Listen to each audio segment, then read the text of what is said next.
This is the best of the week on Relevant Radio. Welcome back. This is from Norbert in Wisconsin Rapids. And he says, can you please explain the differences between cardinals, a Cardinal Priest, a Cardinal Deacon, and he mentions a Cardinal Archpriest of the Basilica of St. Paul outside the walls, Cardinal James Harvey. He's an American. The third major category is the Cardinal Bishop. And it's a good question, and we're going to be seeing a lot of cardinals in the coming weeks. Now that Pope Francis has gone on to his eternal reward, may he rest in peace. His funeral will be taking place, and then after that, the church gets into high gear for the conclave. To answer this question, the Cardinal Bishops were the bishops of what are called the suburbicarian dioceses. So those are dioceses, ancient dioceses that are in the vicinity of the Diocese of Rome. So Ostia is a good example. Albano is another one. Rufina is another example. Now, interesting little note here about Ostia. Ostia Antica is available for you to visit if you should ever go to Rome on a pilgrimage. I'll be there this fall, as a matter of fact. And it is the completely excavated ruins of the port city of Ostia, which was the port city for the city of Rome. This is one of the suburbicarian dioceses. But if you were to go there, you'll notice that these ruins that were once the seaport are a matter of maybe 2 or 3 miles from the actual ocean. And the reason is because over time, silt fills in from rivers and streams that come, and eventually more and more land. So the coastline right there at Ostia Antica, it used to be right there where the ships would pull up, and now it's several miles away. So Ostia is one of them. Now, the Cardinal Bishops are the ones who hold a titular jurisdiction over one of those suburbicarian dioceses. They're not the actual bishops. There would be an actual bishop there who is there day to day. Now, it could be one of these Cardinal Bishops. It's a special honor. It's the highest of the 3 levels of the College of Bishops, or College of Cardinals, rather. It has nothing to do directly with holy orders. So it's not like they have a higher level of holy orders.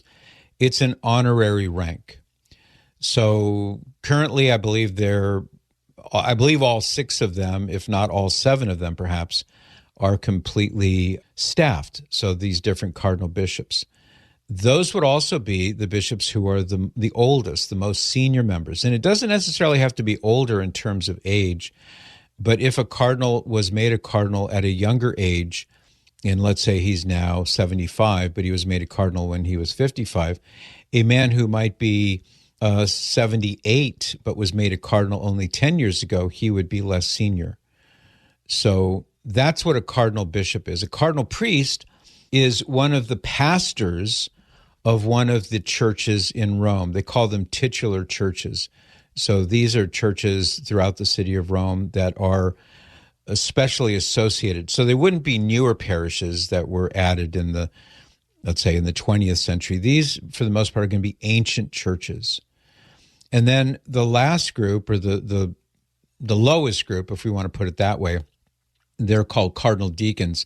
Now, those who are Cardinal Deacons are not deacons per se, although you still retain the level of diaconate even when you become a priest and even when you're consecrated as a bishop. But historically, those were the churches in the immediate vicinity of Rome where deacons were doing work for the Pope. And so that's another title, and there are more of them. There is a time frame, as a matter of fact, that if you are made a Cardinal Deacon in 10 years' time, you could be bumped up to a Cardinal Priest. So that's the essence of it. And those are the 3 levels: Cardinal Bishop at the top, Cardinal Priest, Cardinal Deacon. And it's a ceremonial honorary title, and it is of long standing. The cardinals, and that comes from the Latin word for hinge, it refers to the men who are called by the Pope to be like in his inner circle in a certain way. Their purpose is to assist the Pope. Sometimes men are made cardinals as a matter of, this archdiocese historically always has a cardinal. And take Los Angeles, for example. In, of course, its very short history, it had a series of cardinals as archbishop. The current occupant of the episcopacy there, Archbishop Jose Gomez, was not made a cardinal for reasons that Pope Francis never made known. But he's not a cardinal. But historically, that diocese or that archdiocese would have a cardinal. The archbishop would become a cardinal. That's true of many around the world. That's not always the case anymore. I hope that helps, and I hope that answers your question. And as the conclave begins in the not-too-distant future and all the things associated with it are happening, don't forget Relevant Radio is your go-to source for up-to-the-minute coverage and also up-to-the-minute and exhaustive information about these things. You can join me by listening to The Patrick Madrid Show on the Relevant Radio app, live each weekday at 8 to 11 a.m.